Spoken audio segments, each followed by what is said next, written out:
There are few people in modern day American political discourse that are more insufferable than Rachel Maddow. And yet, somehow she made herself even worse, made herself the enemy of nerds everywhere, regardless of what side of the political aisle you're on. Welcome back to Words of Paradise. I'm your host, Leon Idle, and yes, Rachel Maddow, having a normal one, calls Lord of the Rings a right-wing dog whistle, which, of course, Middle-earth Mixer here says is based, refers to Gandalf's Ring of Power as Naria, and says it's Aryan, but, just move the N.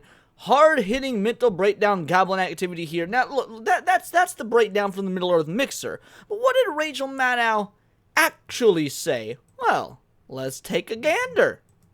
Like Mr. Teal, who has named his companies after things in the Lord of the Rings series of J.A. By the way, no issue with that. By all means, name your company after things you love, especially things as awesome as Lord of the Rings. I used to own my own company. I named it Cyberpunk Productions. You want to know why? Because my favorite album of all time and my favorite fictional genre is cyberpunk. So I named my business, the legitimate business, tax ID, the whole nine. Named it after something I loved, the album Cyberpunk by Billy Idol. A lot of people, when they create, their usernames on their usernames on YouTube or any other social media site, or you create your gamer tag, and you name it after stuff. In fact, companies regularly do this. You see companies' names that are derived from other names all the time. So she's acting like this is a weird thing when it's not. You're talking about arguably the most culturally relevant and significant work of fantasy fiction ever. Yeah, some folks might have been inspired by it. J.R.R. Tolkien books. Lord of the Rings is a sort of favorite cosmos for naming things and cultural references for a lot of far-right and alt-right figures, both in Europe and the United States. Wait. Okay, so we're going to stop it there. Lord of the Rings and the naming structures that the fans use to, the individuals, not just fans, the individuals use to make references is common among the far right. And she says it as a negative. Now, before we get into why this is hilarious, this should also be offensive to left-wingers. And here's why. Just hear me out. Because I know I don't got a very left-wing audience. That's A-okay. But by all means, I like the debate. I like the discussion. Let's say Destiny, for example. Destiny, loathe the dude. Can't stand him. Hate his guts, as we can all tell by the video I made a couple days ago. Let's say he's a Lord of the Rings fan. I don't know if he's a Lord of the Rings fan, but let's say he is.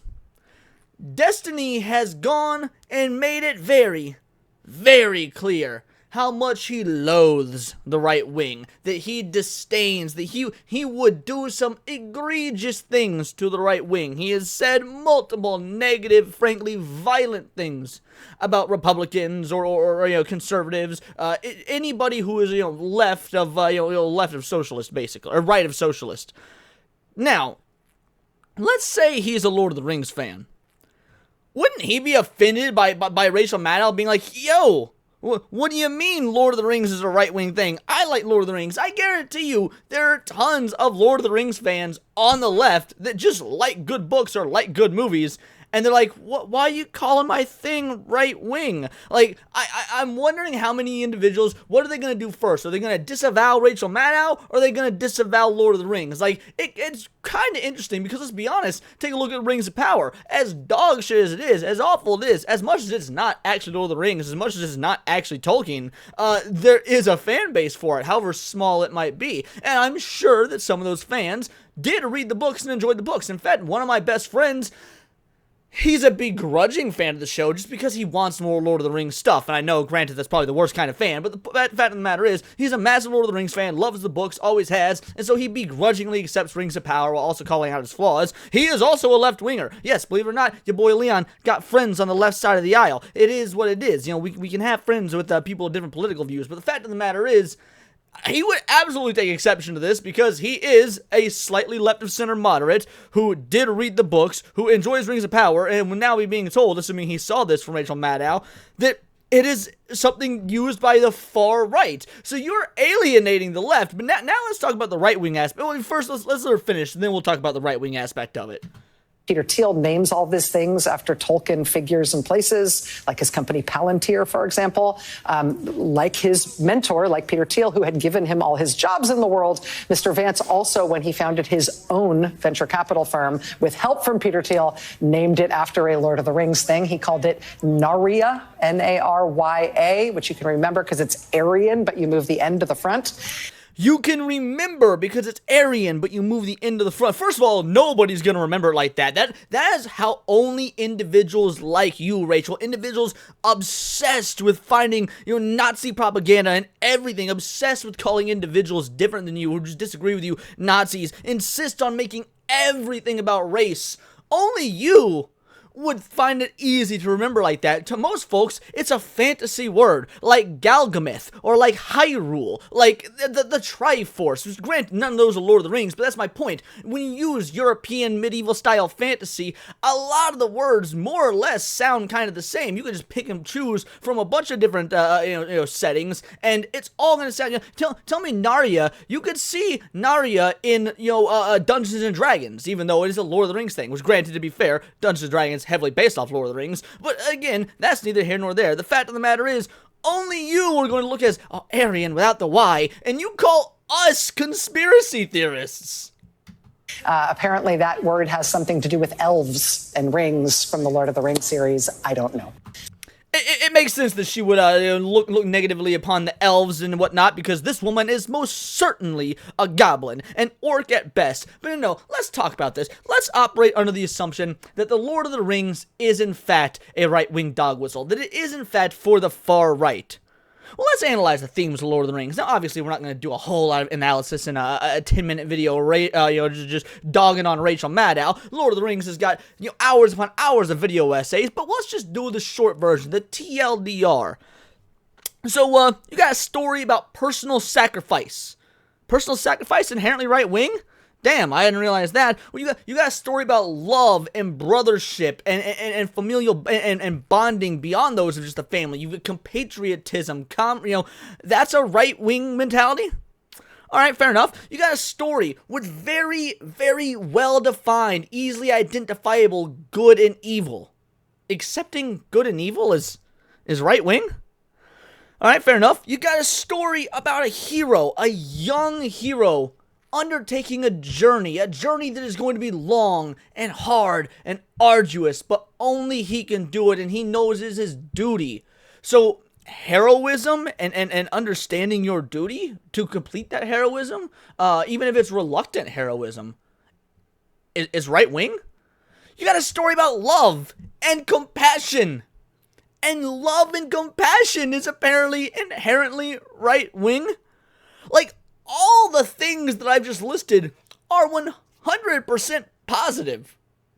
And you would think the left would want to cling to those virtues. I mean, that's why the left is usurping Tolkien and making Rings of Power, although doing it for the dumbest individuals on the planet. But the fact of the matter is, even the folks at Amazon who bastardized Tolkien at least have a tangential understanding that the world he created and the information, the heart of that story is good regardless of your political ideology. And I'm flabbergasted that I'm about to give Rings of Power some credit, or the minds behind Rings of Power some credit, but clearly they at least understand the Lord of the Rings and Tolkien more than Rachel Maddow.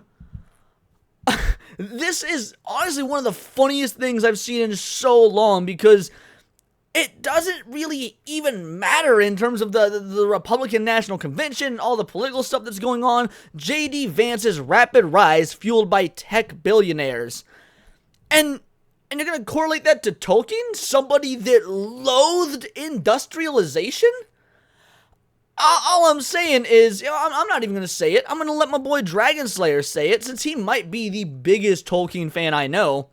Apologies for this blunt statement, but shut the fuck up if you don't know what you're talking about. That is not normally how Dragonslayer speaks. If you guys watch Saturday Night Hypnosis, you guys know how Dragonslayer talks. That ain't his usual bag. This got him a bit heated, and understandably so. What about Lil Platoon?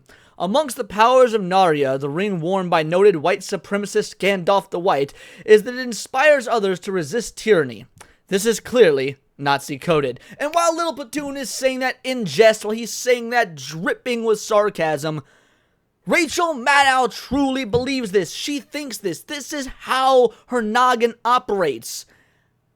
It's almost fascinating if it weren't so terrifying. But yes, I longed for a time, like growing up being a nerd, being shoved in lockers, being, picked on in school for drawing pictures of Goku and Spider-Man and whatnot. I longed for a day when nerd culture had gone mainstream. Lil Leon did not realize what a mistake that was, because now we got dumbass political pundits talking about Lord of the Rings on air because Lord of the Rings is mainstream and nerd culture is now mainstream without knowing a lick of what they're talking about, serving to only alienate nerds the world over. Leave your politics out of it. First of all, this isn't even about right-wingers and left-wingers. This is just nerds the world over. Look at this bitch and be like, holy shit, this carpet muncher is insane. It's amazing that she's calling Lord of the Rings a right-wing dog whistle because CNN is a fucking retarded homo dog whistle. And to be fair, saying words like retarded homo definitely does make somebody sound right-wing, but that's neither here nor there. The fact of the matter is, she is insane.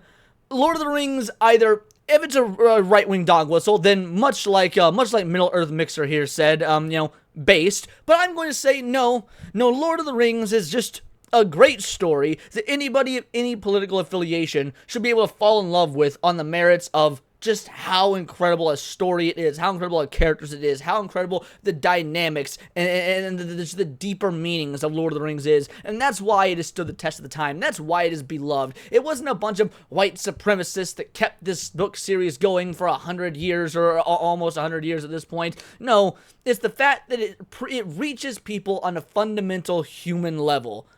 But Rachel Maddow will never understand a fundamental human level because she has no humanity left. She is a snake. She has no soul. She is the Ring Wraith. She's the personification of the kings of men. But yeah, those are just my opinions. Let me know yours in the comments down below, or let me know on X, where you can find me at Both the Word. And please just subscribe. I'm a nerdy news channel. I cover nerdy news every day, and don't you just love it when it correlates and intersects with politics? But it's not always about politics. There's anime, movies, music, Magic the Gathering, you name it. Check me out on Instagram at wordsofparadise_Leon, and become a member for $4.99 a month. You can join the Discord, choose the articles I go over on a day-to-day basis, choose the videos that I watch on my Friday night live streams, and of course, get involved with over 80 other vital idols. It is a bright, beautiful, glowing, vibrant community that I cannot wait to grow even further, because we do care about diversity, but only one kind of diversity. Diversity of thought. And if that's interesting to you, hit the subscribe button, join the Discord, and until next time, it is all here in the Nerdosphere. This has been Words of Paradise.